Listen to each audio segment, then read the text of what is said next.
비트코인을 잘 모르시는 분들은 아니 저게 도대체 뭐길래 1억 5천이나 하지? 이렇게 궁금하실 수도 있어요. 물론 ETF, 규제 완화, 정부 매입 중요한 얘기들이에요. 근데 솔직히 좀 어렵잖아요?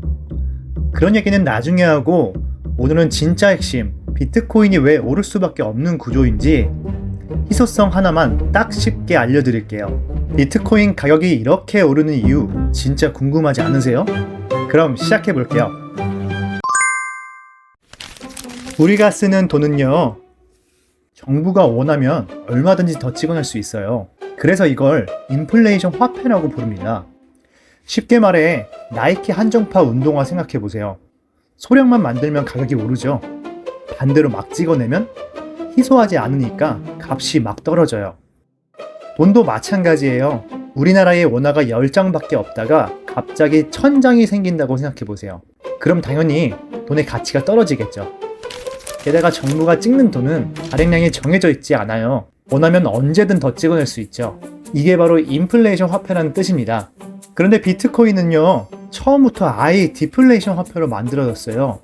사토시 나카모토는 10분마다 블록이 하나씩 생성되게 설계했어요. 이 블록을 채굴하면 비트코인을 보상으로 받게 되는데 그 보상은 약 4년에 한 번씩 절반으로 줄어듭니다. 이걸 반감기라고 불러요. 복잡하게 생각하지 마시고 비트코인은 총 2100만 개가 발행된다. 그 이상은 절대 안 나온다.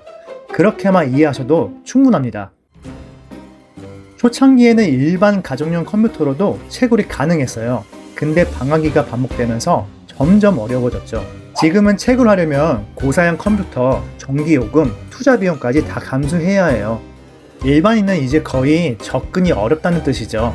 그리고 가격이 이렇게 높은 상황에서 비트코인을 직접 들고 거래하는 건 위험하기도 하고 현실적으로 어렵기도 해요. 그래서 요즘은 대부분 정부가 인증한 거래소를 통해 비트코인을 사고 팔죠. 제가 이 얘기를 왜 하냐면요, 거래소에 있는 비트코인 수량이 점점 줄고 있기 때문이에요. 비트코인은 발행량이 정해져 있죠. 그런데 지금은 정부기관, 기업, 심지어 나라들이 비트코인을 사들이고 있어요.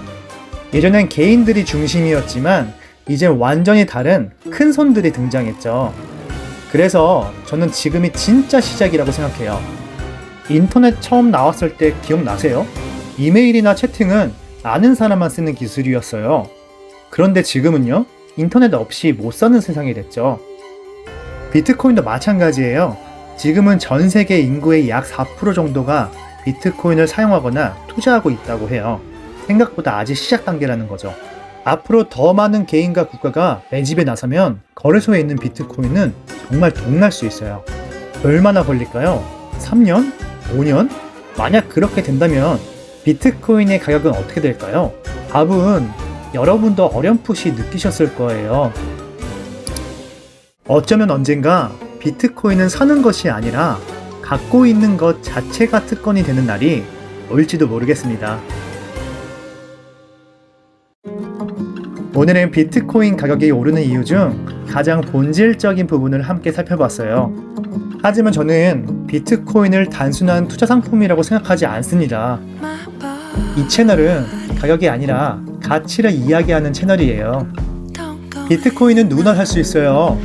하지만 그걸 끝까지 지키는 건 아무나 못합니다. 진짜 가치를 모르면 뉴스 한 줄, 루머 하나에 흔들리고 결국 헐값에 팔고 후회하게 돼요. 비트코인은요, 곧 공기처럼 우리 삶에 스며들 기술이 될 겁니다.